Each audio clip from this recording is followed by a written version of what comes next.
नमस्कार, आप देख रहे हैं स्काईनेट टीवी इंडिया। पेश आज के मुख्य समाचार। नेपाल में रविवार सुबह बड़ा विमान हादसा हुआ। यति एयरलाइंस का प्लेन काठमांडू से 205 किलोमीटर दूर पोखरा में क्रैश हो गया। यह ATR-72 प्लेन था जिसमें 68 यात्री और 4 क्रू मेंबर सवार थे। पोखरा अंतर्राष्ट्रीय एयरपोर्ट पर लैंडिंग से महज 10 सेकंड पहले विमान पहाड़ी से टकरा गया। इससे प्लेन में आग लग गई और वह खाई में जा गिरा। पोखरा के जिला अधिकारी ने बताया कि विमान के मलबे से 68 शव निकाले जा चुके हैं। हालांकि चश्मदीदों का कहना है कि हादसे में कोई भी जिंदा नहीं बचा है। अभी तक सिर्फ 5 शवों की पहचान हो पाई है, बाकी शवों को पहचानना मुश्किल है। फ्लाइट में सवार 4 अन्य लोगों का पता भी नहीं चल पा रहा है। इनकी तलाश में गोताखोरों को नदी में उतारा गया है। विमान में 5 भारतीय यात्री भी सवार थे। खरगोन जिले के बड़वाह में यात्री बस पलटने से 3 लोगों की मौत हो गई। हादसे में 47 लोग घायल हुए हैं। इनमें 12 गंभीर घायलों को इंदौर रेफर किया गया है।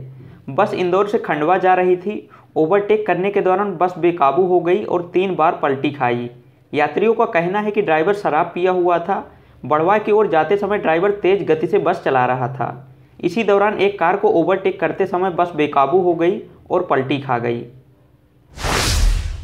मुख्यमंत्री शिवराज सिंह चौहान के हेलीकॉप्टर की इमरजेंसी लैंडिंग करानी पड़ी। मुख्यमंत्री शिवराज सिंह चौहान मनावर से धार जा रहे थे।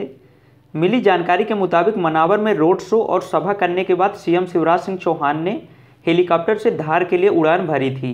लेकिन थोड़ी ही देर बाद सीएम शिवराज सिंह चौहान के हेलीकॉप्टर में तकनीकी खराबी आ गई, जिसके बाद हेलीकॉप्टर की इमरजेंसी लैंडिंग करानी पड़ी। धार पहुंचने के बाद सीएम शिवराज ने रोड शो किया और जनसभा को संबोधित भी किया। राष्ट्रीय स्वयंसेवक संघ की संस्था विद्या भारती देश का सबसे आधुनिक प्राइवेट सैनिक स्कूल खोलने जा रहा है। खास बात यह है कि इस स्कूल की शुरुआत संघ स्थापना के 100 वर्ष पूरे होने पर वर्ष 2025 में की जाएगी। यह स्कूल बुधनी के बगवाड़ा गांव में नर्मदा तट के समीप बनाया जाएगा। स्कूल करीब 50 एकड़ में फैला होगा। प्रारंभिक तौर पर स्कूल के लिए 40 एकड़ जमीन विद्या भारती को मिल चुकी है। MPPSC ने असिस्टेंट प्रोफेसर के 1696 पदों पर भर्ती के लिए विज्ञापन जारी किया है। MPPSC की ओर से जारी नोटिफिकेशन के अनुसार इंग्लिश, बॉटनी, हिंदी, भूगोल, इतिहास, लॉ सहित कुल 36 विषयों के लिए असिस्टेंट प्रोफेसर के पदों पर भर्तियां होंगी। इसके अलावा 255 पद ग्रंथपाल के भी हैं। इच्छुक कैंडिडेट्स 15 फरवरी से 14 मार्च 2023 के बीच ऑनलाइन आवेदन कर सकते हैं। मध्य प्रदेश के भिंड में चुनावी रंजिश में एक बार फिर खूनी खेल खेला गया। एक पक्ष ने अंधाधुंध फायरिंग की जिसमें 3 लोगों की मौत हो गई। तीनों लोग खेत पर जा रहे थे। इसी दौरान इन पर हमला कर दिया गया। घटना के बाद घायलों को लेकर अस्पताल पहुंचे परिजनों को वहां बीएमओ नहीं मिले। इससे नाराज लोगों ने उनके घर पर जाकर पथराव कर दिया। गांव में पुलिस फोर्स तैनात है। मामला मेहगांव थाना क्षेत्र का है।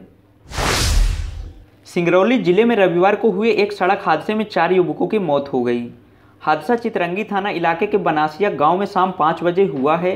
हादसे में जान गंवाने वाले 2 युवक मेले से लौट रहे थे, जबकि 2 अन्य युवक चितरंगी की तरफ जा रहे थे।